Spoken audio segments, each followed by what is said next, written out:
안녕하세요. 생활인의 시계 김생활입니다. 오늘은 가성비를 앞세워서 승부하는 마이크로 브랜드들의 대표격인 포이보스의 신제품을 다시 한번 다루겠습니다. 포이보스는 예산이 많이 타이트한 분들 뿐만 아니라 시계 생활에 신선한 활력을 불어넣어줄 시계를 찾는 분들께 흥미로운 옵션을 제공하고 있는 회사입니다. 요즘의 포이보스는 돈 되는 거라면 다 만드는 다른 중저가 마이크로 브랜드들과는 다른 행보를 보이고 있습니다. 2018년에 처음 등장한 포이보스가 창립 초창기에 인기를 끌 수 있도록 만들어준 시계는 롤렉스 서브마리너의 오마주 모델인 PY007인데요. 좋은 가격에 괜찮은 스펙을 꾹꾹 밀어넣어서 만든 시계고 준수한 마감을 갖고 있었기 때문에 폭발적인 인기를 끌었습니다. 이 시계는 지금도 회사의 캐시카우로 활약하면서 포이보스 측에 가장 많은 돈을 벌어다 주고 있을 겁니다. 하지만 포이보스에서는 지금 이 효자 상품인 PY007을 과감하게 단종시켜버리겠다고 하고 있습니다. 그동안 만리장성이나 웨이브마스터, 이글레이 같은 새로운 디자인의 시계들을 꾸준히 내놓으면서 브랜드의 아이덴티티를 만들어가고 있는 중에 유명한 시계에 대한 너무 직접적인 오마주 모델인 PY007이 브랜드의 이미지와 장래에 더 이상 도움이 안 된다고 판단한 것으로 보이는데요. 포이보스의 꼬장꼬장한 자존심이 느껴지는 결정이라고 생각을 합니다. 중저가 시계를 판다고 자존심까지 중저가는 아닐 테니까요. 대신에 포이보스는 서브마리너 오마주 모델의 케이스는 그대로 활용하되 디자인상으로 의미 있는 변주를 넣어서 시중의 다른 어떤 다이버 시계들과도 한눈에 구분되는 새로운 시계를 내놓았습니다. 그게 바로 오늘 소개해드릴 보이저라는 시계입니다. 결과는 제가 봤을 때 대성공으로 보입니다. PY007이랑 케이스를 공유하기 때문에 새 모델인데도 잔실수 없이 시계의 거의 모든 요소들이 잘 다듬어져 있고 완성도가 굉장히 높습니다. 외양상으로는 드레스 시계와 다이버 시계 간의 하이브리드처럼 보이는데요. 케이스와 메탈줄에 폴리시된 구간이 많고 다이얼에는 화려한 길로시 패턴과 썬버스트 효과가 들어가 있어서 어지간한 드레스 시계 못지않게 다채롭게 빛에 반응합니다. 기능적으로는 다이버 시계와 항공 시계의 하이브리드로 보입니다. 300m라는 다이버 시계에 준하는 방수 성능에 다른 시간대를 살펴볼 수 있는 항공 시계의 듀얼 타임 베젤을 결합했습니다. 아마 두 가지 시간대를 동시에 확인할 수 있다는 점을 강조하기 위해서 모델의 이름을 여행자라는 뜻의 보이저라고 하지 않았나 생각이 듭니다. 제 생각에 두드러지는 단점이라면은 세이코사의 NH35A 무브먼트를 사용하는지라 수치상으로 조금 두꺼운 감이 없지 않다는 것 정도입니다. 한동안 50만원 이하의 시계들을 많이 다루지 못했는데요. 오늘 보여드릴 보이저는 원래 가격이 269불이고 저희 채널에 부여된 10% 할인 쿠폰을 적용하면 242.1불까지 가격이 떨어집니다. 관부가세를 내고도 30만원대 초반에 총 지불 비용을 자랑하는 시계입니다. 물론 그러면서도 자기 가격보다 훨씬 비싸 보이는 외양과 스펙을 갖추는데 꽤 성공적인 시계이기도 합니다. 구매는 포이보스의 공식 홈페이지에서 가능한데요. 링크는 영상 정보 더보기와 고정 댓글에 남겨두고 있습니다. 미리 알려드리자면 저희 채널에 배정된 할인 코드를 여러분들께서 활용하실 때마다 저희 채널에 소정의 커미션이 발생할 수 있습니다. 커미션으로 들어온 돈은 노생활님과 맛있는 밥을 사 먹고 공과금과 반값을 지불하는데 우선적으로 사용하고 혹시 남는 돈이 있다면 채널의 발전을 위해서 투자하거나 저축을 하도록 하겠습니다. 시청자 여러분들께서 저희 채널의 리뷰를 합리적이고 비판적인 태도로 감상하시는 건 대환영입니다. 하지만 제작진의 마음에 상처를 주는 공격적인 악플은 사양하고 싶습니다. 저희는 여러분들의 댓글을 모두 읽고 있습니다. 보이저는 벌써 몇 가지 색상이 품절이 되어 있는데요. 다행히 제가 살펴볼 검은색 모델은 아직 재고가 남아 있는 것으로 보입니다. 제가 확인해 본 바로는 검은색 말고는 청색과 녹색 다이얼이 특히 예쁜 것 같았는데 청색은 안타깝게도 품절이고 녹색은 아직 남아 있습니다. 이 점 참고하시기 바라고요. 그럼 시계를 자세히 살펴보면서 이야기를 이어나가 보죠. 서브마리너 오마주 모델의 케이스를 변형시킨 거기 때문에 보이저의 사이즈는 아주 익숙하실 겁니다.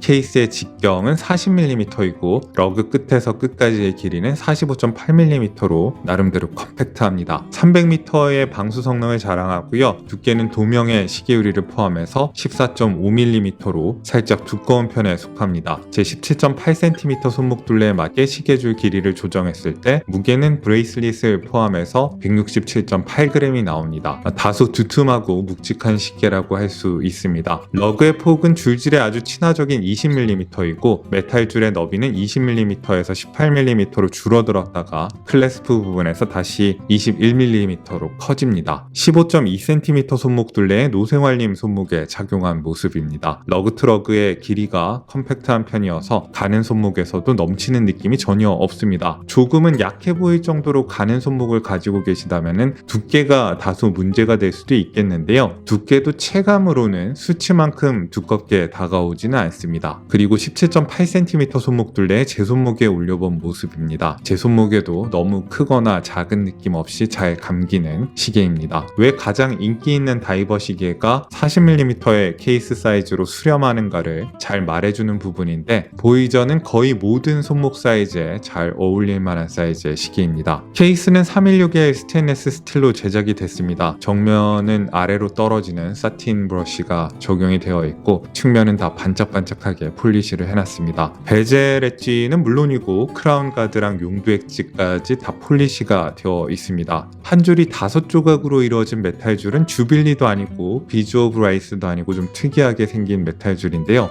가장자리의 2조각은 러그의 브러쉬 피니쉬를 이어받고 있는 반면에 가운데의 3조각은 반짝반짝하게 폴리시를 해놨습니다. 클래스프는 브러쉬 위주로 피니쉬가 되어 있고요. 정면에 음각으로 문어 로고를 새겨놓고 가장자리는 폴리시를 해서 윤곽을 뚜렷하게 만들고 있습니다. 가격 대비해서 피니쉬는 상당히 뛰어난 수준이고 특히 다른 저가 시계들과 달리 폴리시된 부분이 먹먹하거나 탁해 보이지 않는 게 좋습니다. 하나 트집을 잡자면은 두께가 좀 있는 편인데 측면이 폴리시가 되어 있는 게 그리 예뻐 보이지가 않는다는 게 제 개인적인 생각입니다. 측면도 브러쉬 피니쉬를 하는 게 더 좋지 않았을까 싶긴 합니다. 크라운 가드에 둘러싸인 용두는 지름이 6.8mm로 시원하게 나왔고요. 정면에는 타협 없는 포이보스의 문어 마크가 찍혀 있습니다. 포이보스의 자존심을 상징하는 문어 마크는 이 시계에서 몇 차례 더 보시게 될 겁니다. 베젤은 세라믹도 아니고 알루미늄도 아니고 사파이어 크리스탈도 아니고 스테인리스 스틸 소재의 인서트가 들어갔는데요. 마커들이 돌출이 되어 있는 릴리프 방식으로 제작이 된 베젤입니다. 샌드 블라스트 된 바탕 위에다가 폴리시된 마커들을 돌출을 시킨 걸 보실 수 있습니다. 중저가 시계에는 이런 베젤이 흔하지가 않아서 저한테는 이 시계의 첫인상이 상당히 흥미로웠습니다. 뭔가 냉동고에서 시계를 넣고 얼린 것 같은 시각적 효과가 있어요. 제가 이 시계 이름을 달았으면 아마도 프로스트나 아이스 같은 이름을 썼을 것 같습니다. 뭔가 겨울과 관련된 것들, 얼음과 관련된 이름을 썼을 것 같아요. 코인 엣지를 둘렀는데 시간 인덱스가 들어가는 거리마다 턱 같은 걸 넣어놓은 게 좀 일반적인 코인 엣지랑은 다릅니다. 120클릭의 단방향 회전식 베젤을 채택하고 있고요. 포이보스의 저가 모델 중에서는 베젤 액션이 참 좋은 편입니다. 베젤이 들뜨는 유격 같은 게 전혀 없고 차분하게 아래로 가라앉아 있습니다. 돌릴 때 클릭감도 아주 정확하고 백플레이도 아주 세게 뒤로 돌릴 때 살짝 흔들리는 느낌이 있을 뿐이지 거의 없는 편입니다. 이거보다 훨씬 비싼 시계에서도 이보다 못한 베젤을 많이 봤는데 포이보스는 베젤을 만드는 데 있어서는 감을 확실히 잡아 놓은 것 같습니다. 더블돔형의 사파이어 크리스탈 내부에는 3중의 무반사 처리가 되어 있습니다. 최근에 저희 채널이 100만원대가 훌쩍 넘어가는 시계들을 많이 보여드려서 3중의 무반사 처리가 그리 대단하지 않아 보일 수도 있겠습니다만은 이 가격대에서 이렇게 푸른빛이 형형하게 도는 준수한 무반사 처리를 해주는 포이보스는 대단한 겁니다. 사실 유리 밑으로는 화려한 길로시 패턴이 들어간 다이얼이 들어가 있습니다. 방사형으로 직선이 퍼지는 형태로 입체감 있게 패턴을 새겨 넣은 다이얼입니다. 세이코의 칵테일 타임 같은 시계를 약간 연상시키기도 하고요. 이 길로시 패턴이 빛의 방향에 따라서 빛의 세기에 따라서 화려한 선버스트 효과를 만들어냅니다. 포이보스는 이게 충분히 번쩍이지 않는다고 생각을 했는지 폴리시된 테두리를 누른 다이아몬드 형태의 야광 인덱스를 부착을 했습니다. 또한 인덱스의 다이아몬드 모양을 이어받아서 시침도 다이아몬드 모양으로 맞췄고요. 이게 밀리터리 다이버에 흔히 쓰이는 소드 시분침을 변형한 듯한 모습인 것 같아요. 다만 인덱스와 마찬가지로 다 폴리시를 해놨습니다. 초침은 롤리팝 모양이고요. 12시 인덱스 아래에는 왕관을 쓴 문어가 굴림을 하고 있고요. 폴리시된 테두리가 둘러진 날짜창은 6시 방향에 위치해 있습니다. 날짜창 위에는 흰 흰색의 방수 성능과 관련된 프린트가 있고 그 아래에 오토매틱이라는 문구 프린트는 빨간색으로 액센트를 줬습니다. 뭔가 다이버 시계에서 한 번도 본 적이 없는 길로시 다이얼이라서 저는 상당히 마음에 듭니다. 베젤과 다이얼의 조화도 너무 좋고요. 베젤의 폴리시된 마커들과 다이얼의 폴리시된 인덱스 그리고 다이얼의 배경을 이루는 길로시 패턴이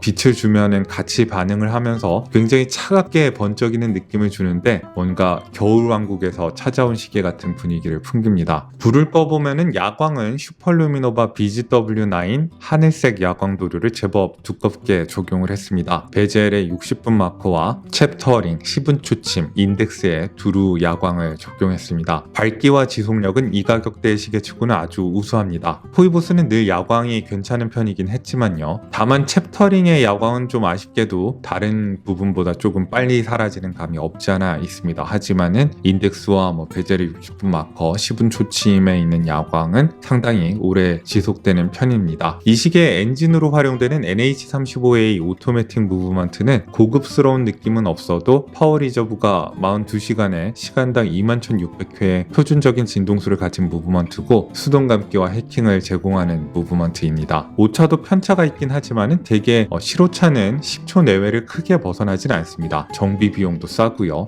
그동안 포이보스의 저가 모델들이 윤활 비용을 아낀 건지 용두나사가 뻑뻑할 때가 있었는데요. 이번에는 용두나사가 뻑뻑하지 않아서 좋습니다. 크기도 작게 시원하고 용두는 많이 좋아진 느낌입니다. 용두를 처음 뽑은 상태에서는 수동 감기가 되고요. 확실히 NH35A는 느낌이 가벼워서 고급감 같은 건 없습니다. 그래도 NH35A가 스위스 계열보다 수동 감기 관련 고장이 오히려 적은 편이기도 합니다. 반쯤 뽑은 상태에서는 날짜창을 변경하실 수 있고 클릭은 상당히 분명한 편이고요. 다 뽑은 상태에서는 초침이 멈추는 걸 보실 수 있고 시원시원하게 분침을 움직여서 시간을 맞출 수 있습니다. 시간을 다 맞추신 다음에는 꼭 용두를 돌려서 집어넣어 주셔야 되겠죠?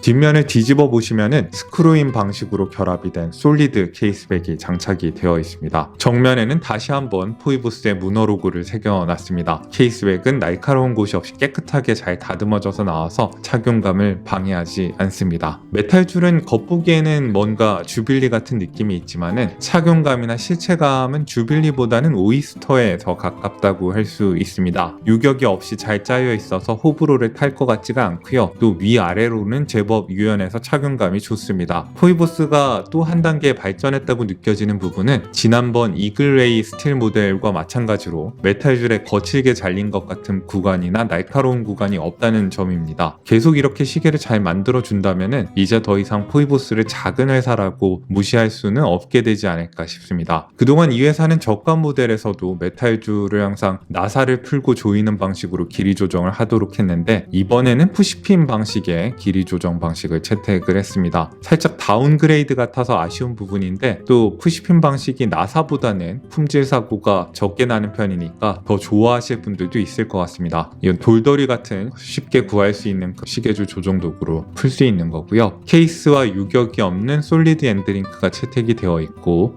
클래스프가 좀 묘합니다. 스탬프드 클래스프보다는 분명히 더 고급스러운 클래스프인데 완벽하게 잘 만든 밀드 클래스프도 아닌 좀 중간쯤에 있는 실체감을 가진 클래스프이고요. 이번에는 이중 잠금은 아니고 좀 단촐하게 나왔는데 대신에 푸시 버튼을 갖춰서 열고 닫기는 상당히 편합니다. 마이크로 어저스트먼트 구멍은 3개인데 손목 사이즈에 맞게 길이를 딱 맞추는 데는 문제가 없으시리라 생각이 됩니다. 자, 그러면 총평입니다. 보이저는 근래에 나온 포이보스의 시계들 중에서 가장 추천할 만한 시계라고 생각이 듭니다. 관부가세 포함해서 30만원대 초중반의 시계치고는 눈에 확 들어오는 선명한 디자인 언어와 준수한 스펙 그리고 만듦새까지 두루 갖춘 시계입니다. 단점은 아까도 말씀드렸듯이 두께 정도를 언급할 수 있는데 실제로 손목 위에 올려보시면 수치만큼 두껍게 느껴지지 않습니다. 저희 채널은 여러분들께 시계를 마구 사라고 추천하면서 리뷰를 하기보다는 이 시계를 구매를 하시게 됐을 때 무엇을 기대할 수 있을지를 가감없이 보여드리려고 최선을 다하고 있습니다. 자, 그럼 오늘도 여러분들께 유용한 정보가 됐기를 바라고요. 여기는 생활인의 시계였습니다. 안녕히 계십시오.